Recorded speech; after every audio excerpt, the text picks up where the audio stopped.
In this video, you will be meeting people who work in water and wastewater careers. These are not actors. They are real people doing real jobs, and they will share their personal experiences with you. I worked as a seasonal employee while I was going to university. I worked the summer months to pay for my university tuition. Started out with the CN as an engine watchman, and once I got laid off, I seen a job at the water treatment plant.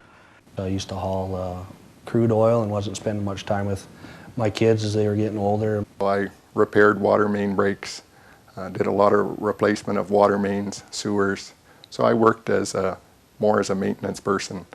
I started at an entry-level position, which is being a laborer with a crew, learning the basics, and then stepping up the ladder, becoming a troubleman, and then I became a utility locator. And I went to high school, and right out of high school there was a job in the paper for the water treatment plant with this special program that you could start right out of high school.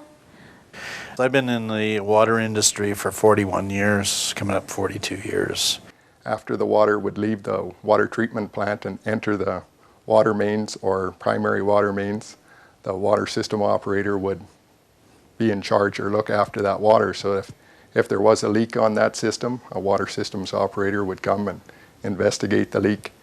Any given day, we don't really know what might be happening, depending on if we have a water break or equipment breaks down.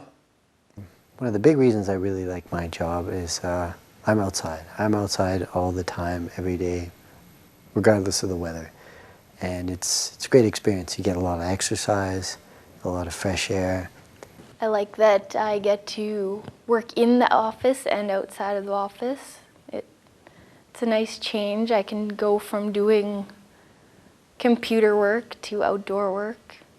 Somebody will phone in for locates for a construction site or doing digging or planting, any kind of ground disturbance, and anything that's around a feeder main or a force main I would mark out. We would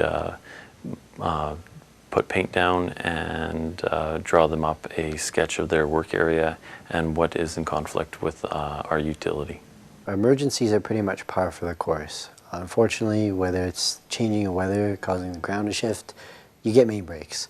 And those can cause a lot of property damage really quick. When people don't have water, they're usually not very happy. I mean, it's not pleasant when you get home and there's no water in your house. Everybody uses water.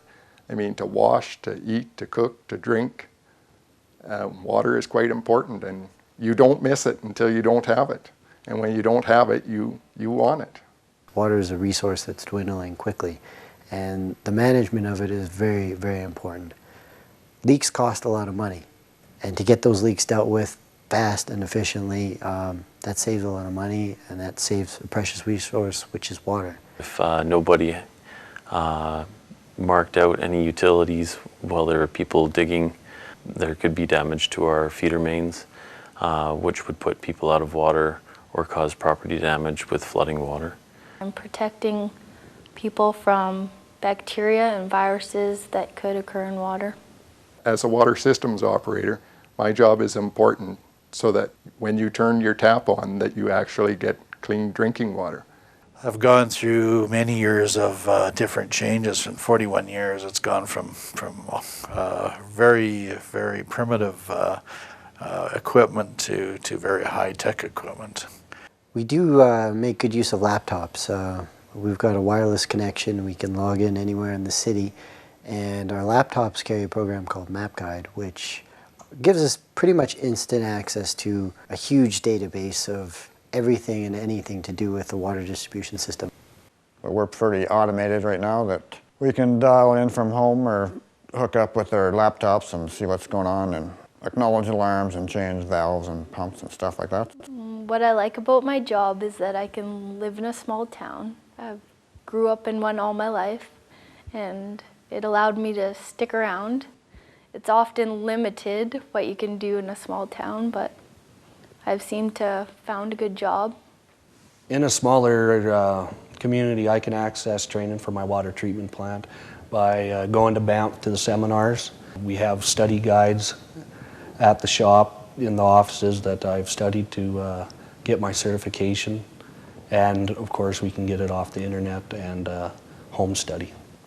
Yeah, entering into the water industry, you don't have to have a university degree. You can start in with a grade 12 education, which is kind of the entry level into it. And one of the reasons that is an entry level is you have to write your certifications.